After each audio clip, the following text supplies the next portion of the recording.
Olá pessoal, todos bem-vindos a mais uma aula do canal Gênios da Física. Na aula de hoje nós vamos continuar o problema de Kepler. Vamos determinar a lei dos períodos, a chamada terceira lei de Kepler, para duas trajetórias fechadas. Uma trajetória do tipo circular e uma trajetória do tipo elíptica. Tá? Então pessoal, nós já publicamos dois vídeos anteriores falando da primeira e da segunda lei de Kepler, ainda relatando sobre o problema de Kepler. E aí nós chegamos às seguintes conclusões. Então, nós obtivemos da primeira lei de Kepler, chamada lei das órbitas, que o raio descrito, então você tem um objeto em órbita, de massa mzinho em órbita, em torno de um objeto de massa m grande. Pode estar nesse sistema de coordenadas ou aqui. Eu vou já discutir a diferença dos dois pontos. E aí, um objeto de massa mzinho com uma certa velocidade orbita um objeto de massa m grande, que é atraído gravitacionalmente. Então, é um problema de dois corpos. Um corpo central, há uma força central que é a força gravitacional. E aí, nós concluímos quando você monta as equações diferenciais, a parte radial, você conclui que a equação polar da trajetória vai dar R igual a R0, 1 mais E cosseno de θ. Então, R e θ são as coordenadas polares, R0 é uma distância inicial, que a gente chama de distância mínima. E aí você tem a excentricidade aqui, que vale, que pode ter quatro situações, excentricidade igual a zero, que é o círculo, excentricidade entre 0 e 1, que é a elipse, excentricidade igual a 1, que é a parábola, e excentricidade maior que 1, que é a hipérbole. Então, aqui nessa equação polar, há quatro curvas, duas abertas e duas fechadas, o círculo, a elipse, que são as curvas fechadas, e as trajetórias abertas, parábola e hipérbole. E aí esse R0 é dado em termos do momento angular, dado por essa expressão. Aí repete o termo 1 sobre 1 mais E cosseno de θ. Tá? Então, isso da primeira lei. Então, a parte angular da equação diferencial, lá da primeira lei, você conclui que o momento angular é conservado. E você também conclui de lá que a energia mecânica total também é uma constante. E aí, além disso, da segunda lei de Kepler, você conclui que a variação da área no tempo é L sobre 2m, ou seja, também é uma constante. E aí você diz o seguinte: se é uma constante, então o objeto em órbita varre áreas iguais em tempos iguais. Então o raio vetor, varre áreas iguais em tempos iguais. Isso é a segunda lei de Kepler. Daqui também você conclui que quando você está numa distância mínima, o corpo em órbita está numa distância mínima, chamada de periélio, a velocidade é máxima, a maior possível. E quando ele está numa distância de máximo, a maior distância do corpo central, ele tem a menor velocidade, a velocidade mais baixa, mínima. Então, essa relação também você conclui aqui da segunda lei de Kepler. Então, todas essas informações elas serão úteis para obter a terceira lei de Kepler. E por que eu estou fazendo essa discussão? Porque, veja, a maioria dos livros, as discussões que existem sobre a terceira lei de Kepler, a sua demonstração, muitas dessas demonstrações estão erradas, equivocadas e outras incompletas.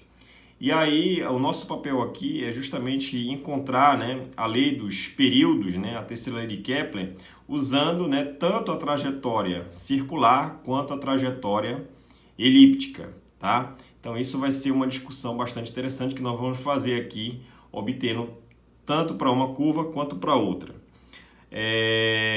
A outra situação também importante, relevante, é que a partir da terceira lei de Kepler, nós vamos ver que é possível, pela primeira vez, estimar a massa do Sol. Então, vai ser um resultado bastante interessante aí para no final nós falarmos sobre isso.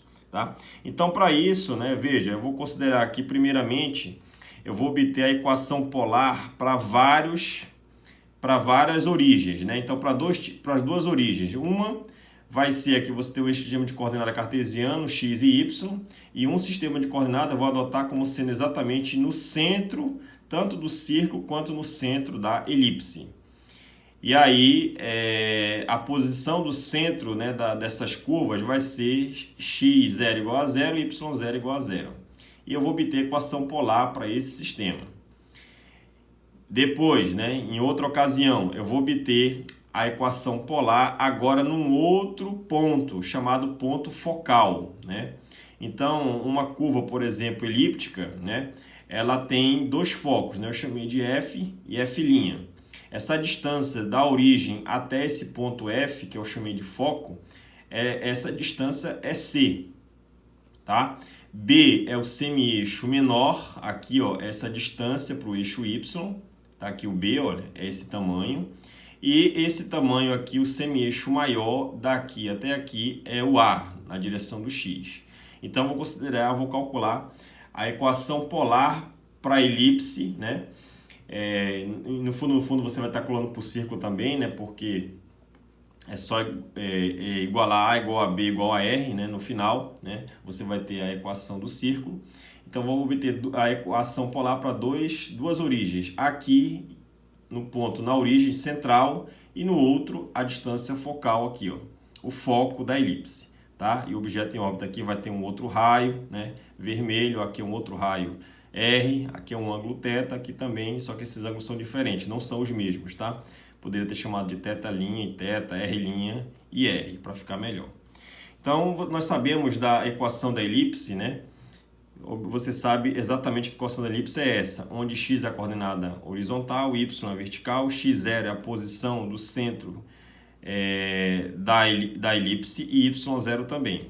Em coordenadas polares, r e θ. Então, vou adotar dois casos. O caso 1 é que x0 e y0 é igual a zero, ou seja, você está exatamente no sistema de coordenada aqui em preto. A origem está aqui, no centro das duas curvas, tanto do círculo quanto da elipse. E o caso 2 nós vamos fazer em que x0 é menos c, ou seja, a posição dessa novo sistema de coordenada você só transladou no eixo x. Ó. Translador na direção à esquerda é negativa, menos c. Y0 é igual a zero, né? Continua na mesma altura, no mesmo nível do eixo preto. Tá? Então, o eixo vermelho e o eixo preto, a diferença é exatamente essa. Então, lembrando, né, que o sistema de coordenadas polar, né, x é r cosseno e y é r seno.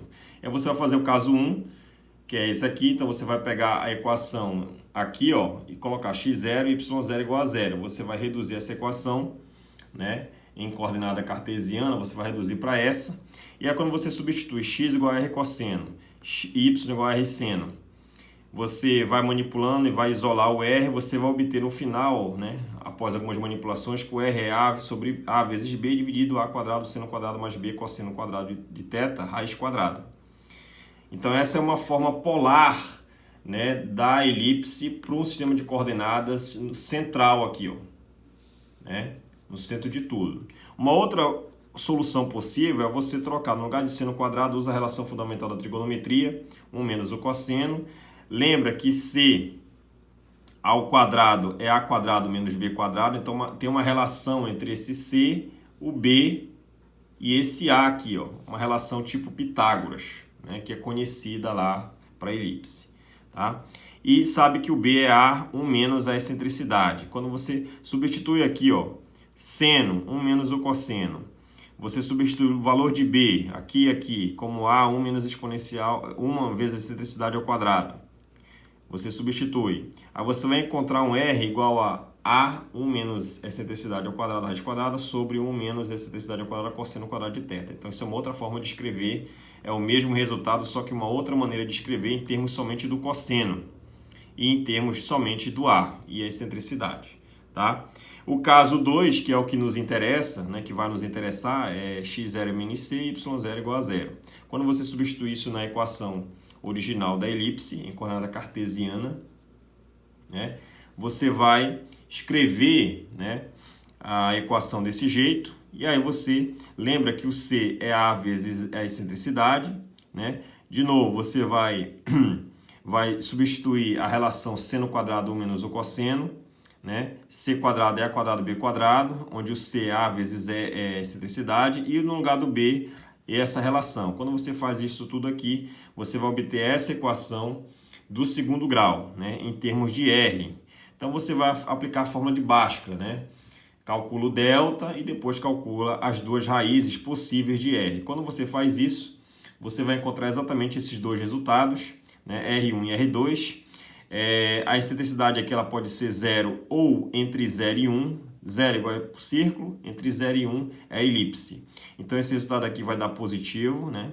Aqui o número menor que 1 ao quadrado vai dar menor ainda, 1 menos esse número menor que 1 vai dar um número positivo, isso aqui é positivo. A excentricidade, né? Vezes o cosseno é uma função entre menos 1 e 1, né? Então menor que 1 vezes uma coisa menor que 1 vai dar menor que 1. Quando você subtrai, dá positivo aqui, ou quando você subtrai, positivo. Toda essa quantidade aqui ela é negativa, ou seja, o raio é negativo. Fisicamente isso não tem sentido. Você descarta essa solução porque o R é totalmente positivo, tá? E aí você pega a outra solução que é puramente positiva, que é o R2. E aí você vai obter o mesmo resultado, aqui sinal de mais, então ela é toda positiva. Então a solução do nosso problema é um raio do tipo A1 menos excentricidade ao quadrado, 1 mais excentricidade cosseno de θ. Perceba que a equação polar para o centro no foco da elipse, que é o caso 2, é diferente da equação polar para um sistema de coordenada central, centrado na curva, centrado no círculo e centrado na elipse. É diferente. Então nós vamos usar esse resultado aqui, né, para chegar na terceira lei de Kepler. Quando você faz isso, né, o que você vai fazer? Então esse é o raio aqui, ó, obtido nessa equação. Então você vai pegar esse resultado, ele tem que ser exatamente igual a esse aqui, ó, ou seja, no fundo igual a esse. Então você vai igualar. Perceba que o denominador aqui é o mesmo, 1 mais excentricidade vezes o cosseno de θ. Aqui também, 1 mais excentricidade cosseno de θ. Você vai igualar essas expressões de R, e aí você cancela de um lado e do outro, e sobra que todo esse termo de parêntese é todo esse termo no numerador. E aí você já isola L sobre M. Passa esse GM subindo, multiplicando, e como tudo está elevado ao quadrado, vai para o outro lado na forma de raiz. Esse termo denominador corta com esse aqui. Então, L sobre M é a raiz quadrada de GMA vezes 1 menos a excentricidade ao quadrado. E aí, perceba que L sobre M está dentro da onde? Ele está dentro do resultado da segunda lei de Kepler. L sobre M aqui, ó. Então, você tem L sobre M, né? Quando você calcula o módulo dessa equação diferencial, quando você resolve ela, você vai ter uma área total, um tempo total. Veja, já que é para dar uma volta completa, né, nós vamos associar aqui a lei do espelho exatamente quando esse objeto em órbita der uma volta completa em torno do centro aqui, em cima do foco, né? O que vai acontecer aqui, a área total é a área da elipse. A área da elipse é π vezes A vezes B, né? O tempo é o período, está aqui, módulo de L sobre 2M. O 2 passa subindo, a área é πAB, duas vezes o período igual a L sobre M. L sobre M é esse resultado, você substitui aqui. Eleva todo mundo ao quadrado, faz as devidas simplificações, substituindo que no lugar de B quadrado é esse resultado aqui, ó. A relação de B com A e a excentricidade é esse, você substitui aqui. Vai dar um termo aqui de A à quarta, corta com esse aqui, vai dar um A ao cubo. 1 menos a excentricidade ao quadrado, no lugar do B quadrado, vai cortar aqui, ó, cancela, vai dar uma divisão. E aí, finalmente, o período ao quadrado sobre o semi-eixo maior da elipse ao cubo é igual a 4π quadrado sobre GM. Esse resultado aqui, 4 é constante, π é constante, G é constante gravitacional também é constante, a M é a massa do objeto central. Ou se no caso for, se você estiver estudando Terra e Sol, esse objeto aqui, né, central é o Sol, tá? Se for Terra e Lua, o objeto central é a Terra, né? Então a Lua está orbitando a Terra. Então essa massa aqui pode ser a massa do corpo, né, que é central, né, que vai atrair gravitacionalmente o outro em órbita. Tudo isso aqui é uma constante. Então, o período ao quadrado sobre o semi-eixo maior da elipse ao cubo dá uma constante. Isso é a terceira lei de Kepler. Então, esse resultado vale tanto para o círculo quanto para a elipse. Então, perceba o resultado sutil que nós obtivemos aqui. Nós acabamos de obter um resultado, né, que foi um resultado mais geral, que muito do que é apresentado em livros, em sites, está incompleto ou está equivocado, né? Então, obtivemos uma terceira lei de Kepler que vale tanto para o círculo quanto para a elipse, né? Basta você trocar esse A aqui pelo raio do círculo. E perceba que a terceira lei de Kepler foi obtida usando tanto o resultado da primeira lei e relacionando ela com a forma polar da elipse com o centro no foco, como nós também utilizamos a segunda lei de Kepler. Então perceba que para nós chegarmos no resultado da terceira lei de Kepler, nós utilizamos a primeira lei, a segunda lei e a equação da elipse concentrada no foco. Isso é interessante discutir por quê? Porque muitas das demonstrações em livros, né, ela está incompleta ou está errada, ela se baseia basicamente do seguinte: você também pode obter esse resultado de outra forma, só que você pode obter somente para o círculo. Qual é? Lembra que a única força radial, né, central que atua aqui é a força resultante, que é a força do tipo gravitacional. Então, se você aplicar a lei de Newton para o objeto em órbita, a força resultante é igual a massa vezes a aceleração centrípeta. A aceleração centrípeta é ômega quadrado vezes R. Força resultante é a gravitacional, né? Já o módulo é G, mzinho sobre R quadrado, da lei da gravitação universal. Ômega é a velocidade angular, é 2π sobre o período. E aí, quando você eleva todo mundo ao quadrado, isso corta M com M, faz as devidas simplificações, já tem um R. Esse R aqui é o raio do círculo. Eu já estou assumindo que o objeto em órbita ele percorre uma trajetória circular, né? Onde a aceleração centrípeta é ômega quadrado R e a força gravitacional é proporcional ao inverso do quadrado dessa distância. Quando você faz isso, você vai obter o mesmo resultado. Porém, aqui você usou que implicitamente você disse que esse raio, né? Se você não sabe, esse raio é o raio do círculo. Então, o caso da elipse não está contemplado aqui. E também não está contemplado aqui, não está claro aqui que para você obter esse resultado da terceira lei de Kepler, você não utilizou a primeira lei e a segunda. Então, essa demonstração ela pode parecer equivocada para muitos, né? De poder achar que essa discussão contempla as órbitas fechadas de Kepler. Não, só contempla o círculo, não contempla a elipse. Segundo, você não está claro aqui que para obter a terceira lei de Kepler você precisa da primeira e da segunda. Parece que a terceira lei de Kepler é uma lei que é independente da primeira e da segunda, que é errado pensar, tá? Tanto é que são 3 leis que foram na ordem, né? A primeira, a segunda e a terceira. Então, na demonstração que nós fizemos aqui, né, nós partimos exatamente desse resultado, né? Usamos a primeira e a segunda lei, escrevemos a equação polar para a elipse exatamente com o centro em cima de um dos focos, e aí toda essa discussão foi obtivemos esse resultado, que contempla tanto o círculo quanto a elipse.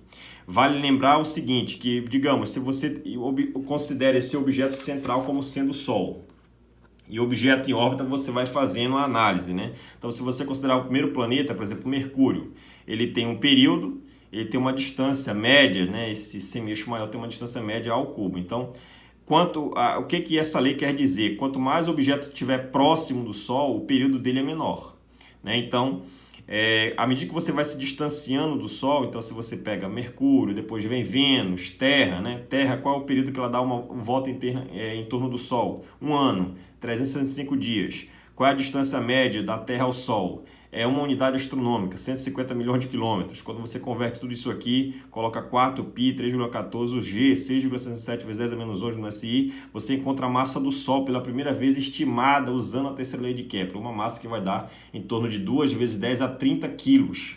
Então, isso foi um resultado bastante interessante, né? Ainda obtido lá no século 17, né? Então um resultado bem interessante aqui, né? Pela primeira vez estimando a massa do Sol, né? Sem nunca ter ido lá, né? Usando a terceira lei de Kepler. Tá certo? Espero que todos tenham gostado. Até mais e bons estudos.